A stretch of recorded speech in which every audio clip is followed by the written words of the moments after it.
unmute you. We ask that you do enter the audio PIN that follows the 9-digit access code. If you haven't done this yet, please do so. And it is in the audio settings of the GoToWebinar menu. This recording will be made available after the event along with the slides. And with that, I think we can get started.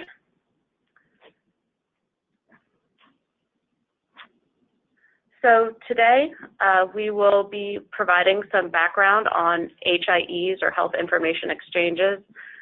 And we're joined by Craig Bim from CRISP, which is the Chesapeake Regional Information System for our patients. And he will share with you an overview and an update on their services and technologies. And we'll also discuss the role of MHCC and the Policy Board in Health Information Exchange and the current regulations related to Health Information Exchange. So we'll begin by defining an HIE. On May 15th, 2018, Senate Bill 17 was signed into law, changing the definition of an HIE. And beginning on October 1st, HIE means an entity that provides or governs organizational and technical processes for the maintenance, transmittal, access, or disclosure of electronic healthcare information between or among healthcare providers or entities through an interoperable system. An HIE does not include an entity composed of healthcare providers under common ownership, or if the organization and technical processes it provides or governs are certain transactions, carriers, business associates, or an administrator. So a few examples of information exchange through an HIE are lab results, patient's medical history, doctor's notes or referrals, and right now providers can join a network or participate in an HIE to securely exchange and access this information through an online portal, secure messaging, or through an HIE's electronic health record system. So with HIEs, we have the potential to make healthcare delivery more efficient by improving care coordination among healthcare providers and reducing duplicate medical tests, leading to better health outcomes for patients. They also facilitate public health and other reporting efforts. And so with that, I will pause and hand it over to Craig, who will provide an update on CRISP services. Great. Thank you so much. I will try and move through these pretty quickly. Just as a friendly reminder, I think most people are familiar with CRISP. We are one of the HIEs in Maryland. We are the state designated entity, but there are certainly other exchanges that probably have similar processes, and so some of this might be comparable, but probably not all of it, because CRISP is the largest and has more breadth than most. So just going on to the next slide, please. So again, CRISP is the state designated exchange here in Maryland. We also have a partnership with the West Virginia Health Information Network, and CRISP serves as the HIE, as an HIE in Washington, D.C. CRISP was founded about 10 years ago and is a nonprofit, and most of the work we do really hinges on those last two words in our vision statement, the cooperation and collaboration. We have an executive committee, which is made up of the members of our nonprofit, and then we have a governance board and governance committees with over 100 different stakeholders from across both the healthcare continuum and kind of other groups that help really make sure that we're focused on the right priorities and that we're doing everything with best practices as efficiently and as appropriately as possible. I'm not going to go through all the stats in the table on the right, but I thought it might be helpful just to make everyone a little bit aware of just the types and the quantity of data that passes through CRISP in a typical week. So, for example, we are connected to all the hospitals, and when an admission, discharge, or transfer happens, an ADT, those messages come to us in real time, and we get over 4 million of those in a typical week. And you can see going down, that's the largest transaction volume we have, but certainly there's just a lot of data moving around, which I think complements Maryland's vision for HIE. We'd rather this data coming through an entity and that can process opt-outs and have appropriate uses, instead of a bunch of point-to-point connections that might be harder to maintain and inefficient. Let's go to the next slide. Again, this is probably more for reference. I'm not going to read the mission or guiding principles, but we certainly like to include it in pretty much all of our presentations. Next, I want to touch on the opt-out policy. So Maryland is an opt-out state, so any patient can reserves the right to block the electronic access to their information shared through the HIE. The way CRISP manages this is that we have participation agreements with each of the covered entities that supply data to us. Those PAs obviously have the different appropriate uses and governance. They also require that those participating providers update their NPP and make patient education materials available. Those materials have evolved over time, and we are working very closely with a contractor as requested by our data use committee to make them even more patient-friendly, have appropriate reading levels, and just accessibility, because we are firm believers that we need consumers to understand very clearly where their data is going so they can make good decisions. Patients who opt out of CRISP, of course, have their information blocked. And then there is an exception, which is by Maryland law, the prescription drug monitoring program data will be displayed in CRISP even for those patients who opt out. The next slide, I'm not going to focus much on this. I think it's helpful background, and this might be something that if this group is interested, we can go into more detail on at a future date. But Maryland's total cost of care model is one of the things that I believe is helping to drive kind of health technology generally across the state. It's certainly true in the case of CRISP as the state designated health information exchange. And so as hospitals and now as the broader healthcare system is working towards the new total cost of care model, the shared infrastructure has been CRISP has been looked at as the shared infrastructure, and certain dollars have been invested to make sure we can do things like reporting analytics based on certain claims data, provide shared tools for care coordination, and enable population health and population health teams as they're looking at better treatment of patients. That's a lot of the foundation for some of the services, which I will go into now on the next slide. We tend to break CRISP down into 5 core services. The first is, and I do have a bunch of screenshots coming up that we'll flick through pretty quickly, but at the point of care, we provide a clinical query portal and in-context information. And so the very simple use case for this is that I'm an emergency department clinician and a patient presents to the ED that I have never seen before.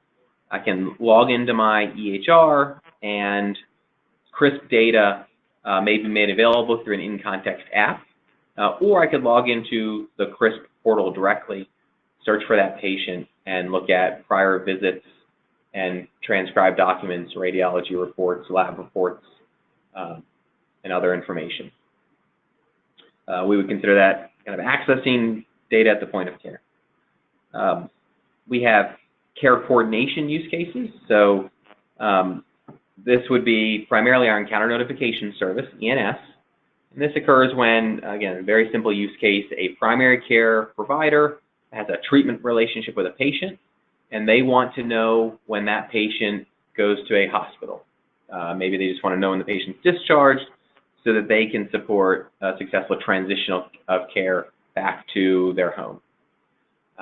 CRISP can notify that clinician proactively when the patient's discharged so that he or she can reach out and essentially perform their primary care functions. Again, if patients opt out, then the physician would not get that notification. And in the first use case, if a patient's opted out, the emergency department clinician wouldn't see any data about the patient. Our third core service is the reporting services. So CRISP supports the Health Services Cost Review Commission by taking hospital, essentially pre-adjudicated claims data, we call it case mix data, and running inter-hospital readmission reports and other reports that drive certain rates and reimbursement activities, as well as now population health activities. We do some of that similar work with Medicare claims data as part of the state's data use agreement with CMS. We support public health programs. Again, I won't go into details, but there's a lot that we do both for the Maryland Department of Health and then also with the District of Columbia Department of Healthcare Finance and West Virginia through their HIE. And then program administration is probably the newest of the 5 core services. Under Maryland's total cost of care model, CRISP has been asked to help administer care redesign programs, which are specific contractual arrangements that mostly hospitals, but potentially the broader industry stakeholders can enter into to support care coordination, population health, and essentially achieving the aims of the new model. And for those programs, CRISP primarily does some reporting services and also helps to make sure that hospitals, participants in those programs are submitting, appropriate implementation protocols to CMS and kind of remain in compliance. It's a relatively small piece of work, but it's important to mention. So on the next slide, and the slide after that, actually both of these, we're going to talk a little bit about the data and the architecture in very kind of non-technical terms. So first, I think it's helpful just to understand the general types of data that CRISP has. And the next slide will show how they get served up. So as I mentioned, we have those ADTs, the real-time visit notifications. We have a master patient index, an MPI, so that when an ADT comes in and it has certain demographic information, we can have a probabilistic match to make sure that they're linked appropriately on the right patients. We have provider panels. So in my case of my primary care practice, those practices submit to us on a regular basis the patients with whom they have a treatment relationship. That allows us to send the alerts. It also helps us to audit search activity so we can see if someone's searching outside of their patient panel. And we can also use the fact that a provider has that treatment relationship to display to other providers so that they could see essentially the care team associated with a single patient. They're listed as HIE registries. We basically have now a series of databases that contain information pulled directly from provider, essentially participant EHRs, and then stored in a way that we can call the data much more quickly and efficiently than if it were in a large clinical data repository as it would have been a couple years ago. We have clinical documents. These are mostly continuity of care documents, CCDs or CCDAs, that are like a longitudinal record from a provider's EHR. And then I mentioned the reporting services that uses the administrative data sets, primarily either case mix from the hospitals or Medicare claims. So the next slide shows in a very, very simple way essentially how the data gets served up to a user. And so, and some of this is future state, but it's current, moving towards future. If a user, either in the context of their electronic health record or through our unified landing page, the ULP, queries CRISP, it hits an API gateway, which checks for credentials and certificates and makes sure that the user is an appropriate accessor of the information. And then it can pull data from, I mentioned those HIE registries, from essentially different repositories of the individual pieces of data.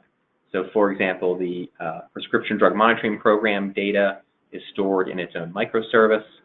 If a user has an active CDS, DEA, and MPI combination and they've registered, then when they call CRISP, the PDMP data is made available back through that single channel. If the user is not registered for PDMP and doesn't have the rights to see that, then that piece of the clinical data about that patient will not display, will not be returned back to the user. and that's how most of the services work today, although some are not yet parsed out in kind of these clean, separate registries. For example, labs and radiology reports are still contained in a single clinical repository. So next slide, and then we'll move through the rest of these pretty quickly. Again, just to help show the volume and growth in usage, when we started working with the state towards the kind of update of the global budget system and now the total cost of care model, we really changed the way our data is made available. The first way, and you'll see this essentially as the orangish color labeled Unified Landing Page, we updated our clinical query portal so that the services are all in the same spot and that they're more easily accessed, essentially reducing the number of logins and passwords that people need to access all the data they're allowed to access. And so we've seen pretty tremendous growth there. Most recently, that's been because of the PDMP mandate. And then the black line in context is us serving data directly into the EHR, still following the same credentialing guidelines, but allowing the user to, instead of logging into a unified landing page and searching for a patient, automatically pass the user information and the patient information so that we can return data back into the EHR. And that you'll see is on the right axis, which is showing over 2 million queries per month, and it's actually gone up pretty significantly since then. So the next few slides, again, pictures essentially of the services. For me, it's helpful just to actually see what this thing looks like. So we have the unified landing page, the patient search screen.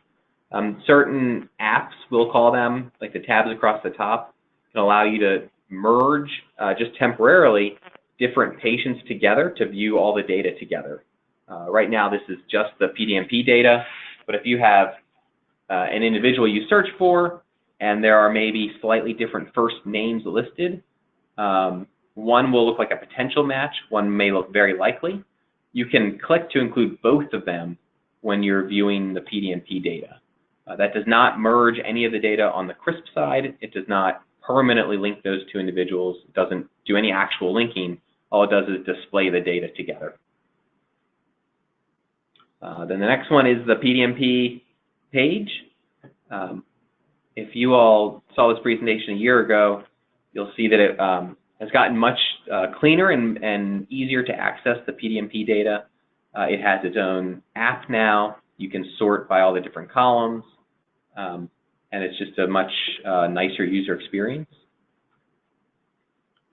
The next one is we're about to go live with this snapshot view, which again is taking data that's right now on one of the kind of buried in a clinical query portal. It's taking the same data from the CRISP registries and making them available in just cleaner, easier to see ways. So for example, health relationships, I mentioned that if a practice or a physician is subscribed to a patient, we can display that for other physicians. That would show up in that health relationships widget. And we can include things like the care manager's phone number if that's given to us by the provider site directly from their EHR. Next is a picture of our in-context data. So this is obviously sample data within the Meditech system, but we have similar apps that are in Epic and Cerner as well. So when this would be the emergency department clinician, pulls up this patient's chart, it sends an automated query to CRISP that will flash that circled news button, and then when the clinician clicks on it, it displays certain information. We call them alerts. They don't really pop like you'd picture, certain clinical decision support rules popping, but it does pull things like the PDMP data, care alerts, which are short texts written within a provider's EHR and transmitted to us, prior visits, care teams, different data like that. The next picture is a picture of Epic. Same idea. On the right side is the app, and that can just live there all the time, open for the user. or it can be pulled up by clicking the button just when they need it. Next is the EMS service. So if you're subscribed to your patient, you can log in. This is the prompt user interface. We can also send reports via secure email. But almost like a Twitter feed, it shows you the people you're subscribed to, essentially their hospitalizations and other visits at sites that CRISP has connectivity.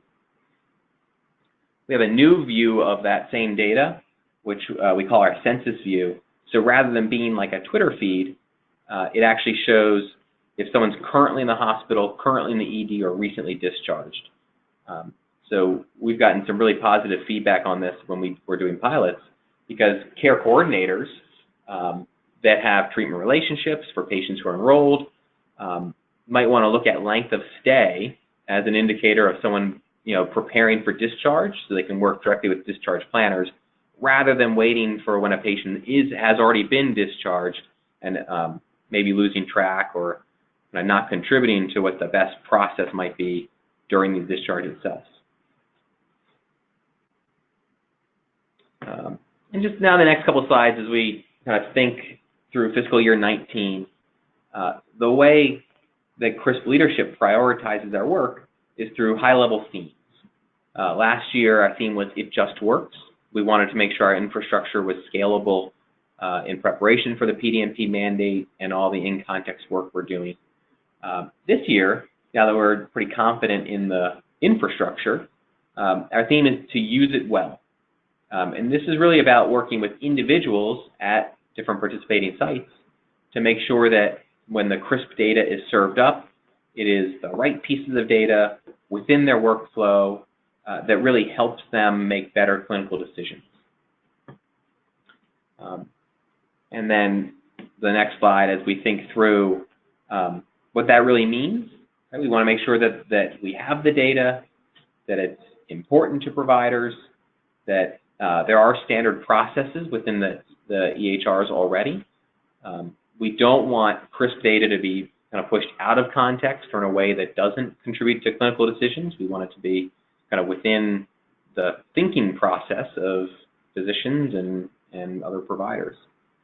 And then, of course, the bottom one is the one that keeps me up at night. We want to make sure that as CRISP makes this important data available, the hospitals, health systems, EHRs, and clinicians will actually turn it on, ingest it, use it, provide us feedback, and gain value, or hopefully have their patients gain value from the exchange occurring.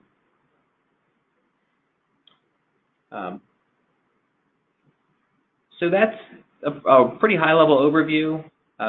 There's certainly more information available at crisphealth.org. We have a number of different training videos. That's where our patient education resources are.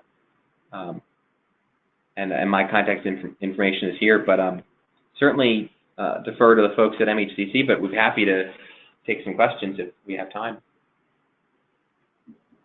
Hi, thanks, Craig. So I have a few more slides to get through, and then we'll save some time at the end for questions. So I'll try to get through these as quickly as possible. But we would like to give a bit of an overview on HIE and the policy board. So first, why is the state designation important? Craig mentioned that CRISP is the state designated HIE for Maryland. And that came about so back in 2009, House Bill 706 required MHCC to designate a statewide health information exchange. And we worked with the Health Services Cost Review Commission, or HSCRC, to choose an HIE through a competitive application process, and CRISP was selected. And what that does is it facilitates secure clinical data sharing and gives providers access to patient data across institutional boundaries, and it ensures that consumers have access to high-quality care. And second, it aims to build interoperability. It enables communities with regional HIEs to connect with other communities and providers. But CRISP is not the only HIE in the state. Maryland regulations also require that HIEs operating in Maryland register with MHCC annually. And these 5 HIEs are currently registered, including CRISP, and they all complement the work of CRISP. So in 2009, the Health Information Exchange Policy Board was established to advise MHCC staff on policies regarding the privacy and security of protected health information exchanged through an HIE operating in the state. And these policies are meant to maximize the benefit of health information exchange for healthcare consumers and providers. They mitigate potential privacy and security concerns for consumers. They promote consumer control over the use and access to consumer health information. They support current law, and they minimize overall costs to the healthcare system and facilitate public health and appropriate research uses. The MHCC considers the recommendations of the HIE Policy Board in developing regulations for health information exchange, and recommendations are developed through collaboration and an informal process with the Policy Board that includes identifying policies for development and changes to existing HIE regulations, making recommendations to MHCC staff based on deliberations, and obtaining agreement on the recommendations among the Policy Board, as well as a legal review of the recommendations by MHCC legal staff. Maryland law has required that the Commission adopt regulations for the privacy and security of protected health information, or PHI, that is exchanged through an HIE in Maryland since 2011. In general, the regulations facilitate information sharing and create safeguards for consumer health information. And the current regulations went into effect in March of 2014, and they have been amended 3 times since then, in 2016, 2017, and then just earlier this month as well. And they enhance the privacy and security of patient information beyond the baseline that is set by HIPAA and HITECH. So here's a list of the key provisions that are included in the current regulations. They include healthcare consumer rights, access, use, or disclosure of protected health information, the access, use, or disclosure of sensitive health information, auditing requirements, which include an annual privacy and security audit, remedial actions to be taken by an HIE, like immediately suspending access rights when it is necessary to avoid serious harm to the privacy and security of health information that's available through an HIE. They also include notice of breach or violation, registration and enforcement, secondary use of data and emergency access, consumer access, and exemption, meaning that an HIE can request a temporary exemption from certain requirements if certain conditions are met. But an HIE cannot be exempted from any provision that is in the current federal or state law. So that about wraps up the overview information. Here are some additional resources that we wanted to share with you all. You may want to refer to these leading into our new session next week. And with that, we'll go ahead and open up the lines for questions. If you do have a question, you can use the raise your hand function in the GoToWebinar menu, or you can type your question directly in to the questions box in that GoToWebinar menu. We do have a good number of folks on the line, so if you do raise your hand, just give me a moment to unmute your line or to get to your question that is typed in. And if you're having any difficulty with either of those, you can also type your question into the comment box.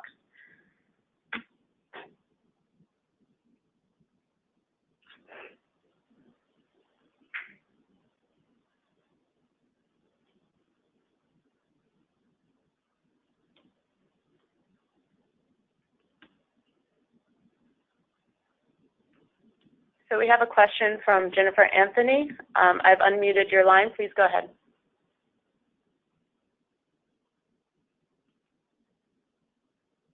everyone. Hey, this is Jen Anthony. I am new to the area and certainly new to your guys' team. I've joined Lorien Health Systems out here in Ellicott City. So I'm looking forward to meeting many of you on Monday. I just wanted to know if the slideshow would be made available after today so that I could use it for future reference. Hi, Jennifer. Yes, we will post a recording and share it with you all, and we'll also share the slide deck with everyone. Hey, wonderful. Thank you. We'll see you all on Monday. Great. Thank you.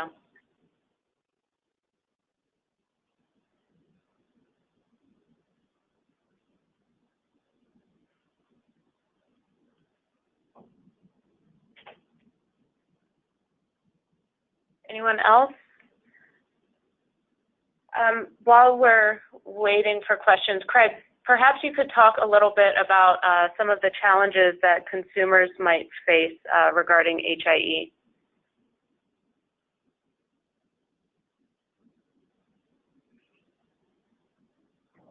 Sure.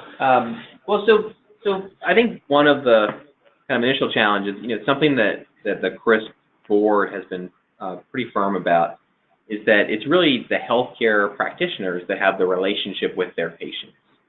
And so that's why we rely on our participants, the organizations, the physicians, to provide opt-out information and make clear where data is being shared. They should be doing it anyway, both whether it's CRISP, a different HIE, or through kind of their own EHR, national networks, different groups. So I certainly kind of empathize with the idea that a consumer wouldn't typically have direct knowledge of CRISP as a standalone entity, and so I think people tend to assume that their healthcare records are going to their next provider or clinician. I think that's a good thing, but the specific mechanism and the idea that there's this formal HIE in between, it's kind of could be a foreign concept, I think, to most people. Thanks, Craig. So we have a question from Joe Daniels. Joe, you're unmuted. Hello? Go ahead. Hello? Hi, this is Joseph Daniels. And my question is, with CRISP having the designation as the state health information exchange, does that mean that CRISP is the only one that can go between states, or do they all have to connect? The other 4 HIEs have to interconnect into CRISP before they can go to another state. Let's say that a patient has moved or something has occurred out of the state of Maryland, and that information needs to be transferred to a particular physician. But they are one of the other HIEs, let's say the one with the child network. Does the child network have to have some sort of physical connection to CRISP in order to transfer information, or is it more important for other things to occur?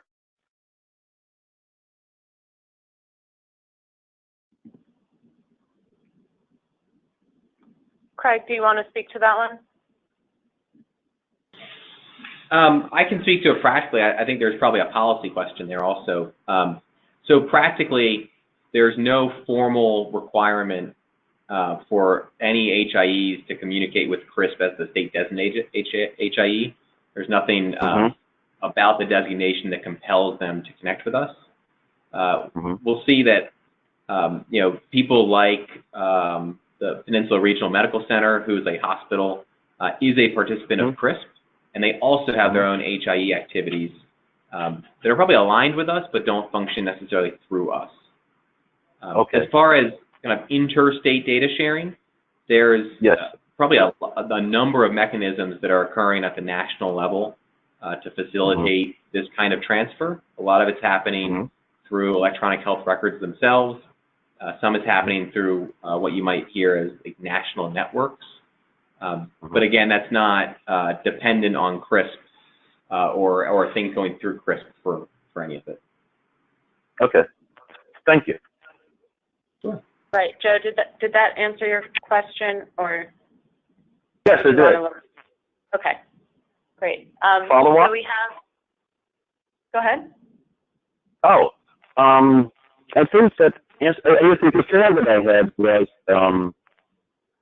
because you have the other 5 HIEs in the state, or the 4, that they don't communicate with each other. They don't communicate with Chris or anybody else. Is that true? So, good afternoon. This is David Sharp. I'm a colleague of Alana's here at MHCC. So your question really hinges on the technical capabilities of these other HIEs. And so it can be a long conversation, but let me just try to hit on it. Each of these HIEs can function regionally, or they could choose to function nationally, as Craig said. On one of his slides, you noticed he had what was called care quality sitting out there in the middle. And what care quality... Could you pull that one up? Could you pull that spell up? Yeah, we'll go back to it. Care quality is one of several national networks that are trying to connect these local networks in order to allow information exchange. As Alana had shared with you earlier on, SureScripts, by way of example, is a national HIE, and they have broad connections throughout the country, while they also are connected to CRISP here locally. So as HIE emerges and continues to develop, what you've seen since 2009 are these individual HIEs that function in regions and in counties or territories, but they're becoming more connected to allow for more of an interstate type activity. And in 5 years from now, we probably won't even have to have a conversation like this because it will just naturally occur. There's a lot of work that's going on at the federal level to sort all this out, as Craig mentioned.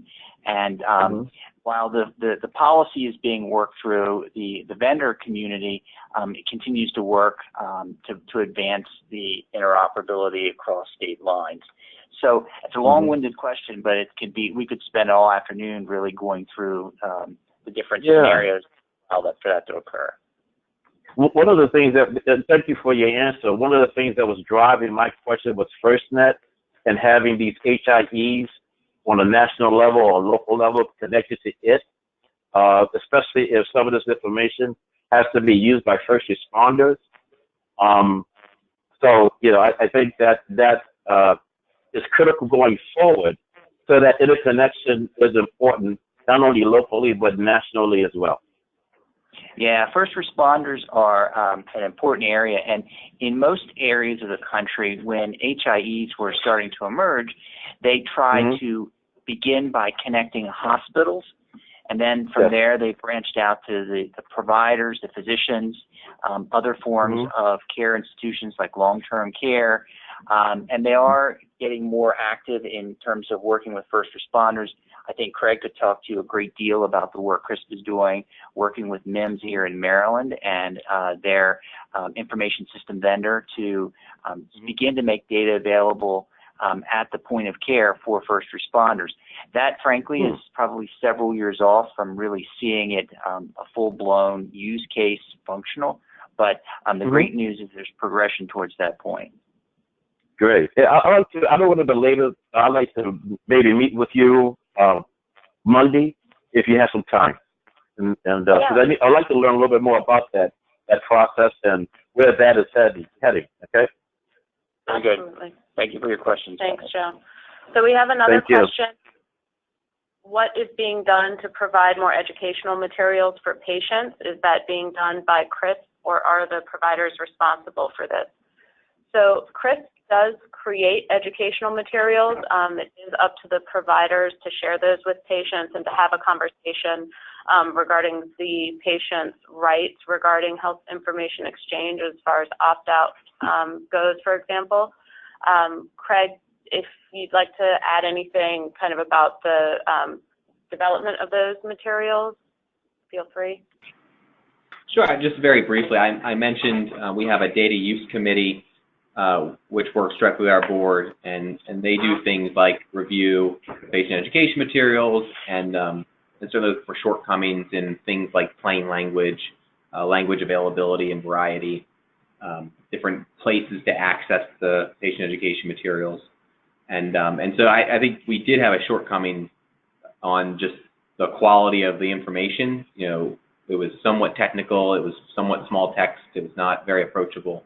And so we've used a contractor to really work through a series of recommendations that the committee spelled out pretty clearly for us that I think has made it much better. I'd also say a number of our participants really go above and beyond kind of the bare minimum. And so they'll take, you know, rather than just sticking a flyer in their admission packet, they might have specific talking points or some more clear language or some brief language that's easy to refer to.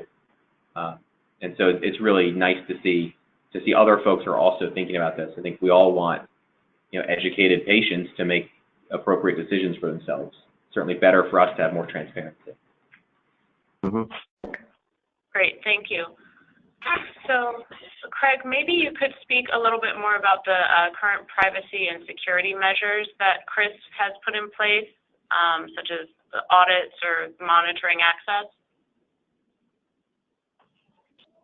Sure, and our privacy security officer, Brandon Neiswender, can speak to it much more on Monday if it comes up again.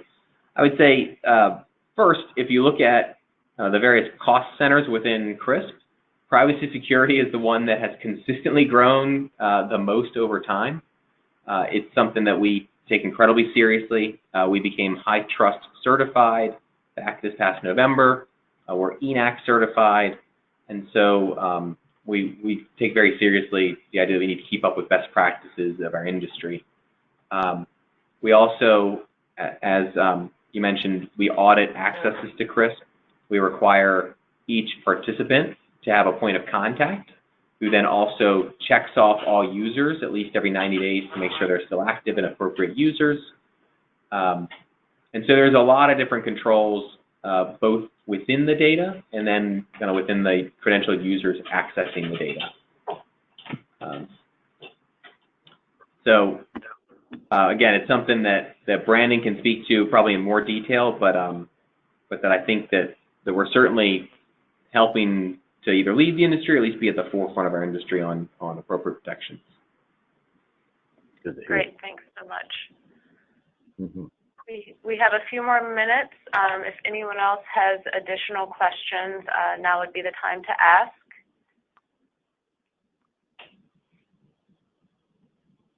And certainly if anything comes to your mind between now and Monday, feel free to follow up. We can certainly continue any discussions during the meeting or chat briefly after the meeting on Monday. But it looks like there aren't any more questions, so I think perhaps, oh, we've got one more. So someone would like to see the slide showing all of the HIEs in Maryland. So just one moment. I will pull that up. There we go.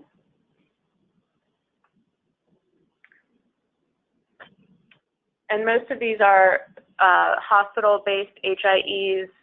SureScripts, I'm sure you know, is a national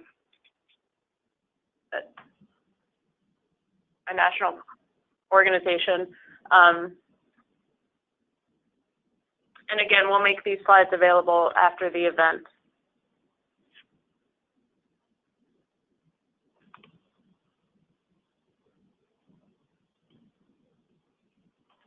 So I think that may wrap it up then. I don't see any other questions coming through. So I'd just like to say thanks very much, everyone, for taking time, possibly on your lunch break, to join us today. We look forward to continuing any conversations on Monday and seeing you all then. And have a great afternoon.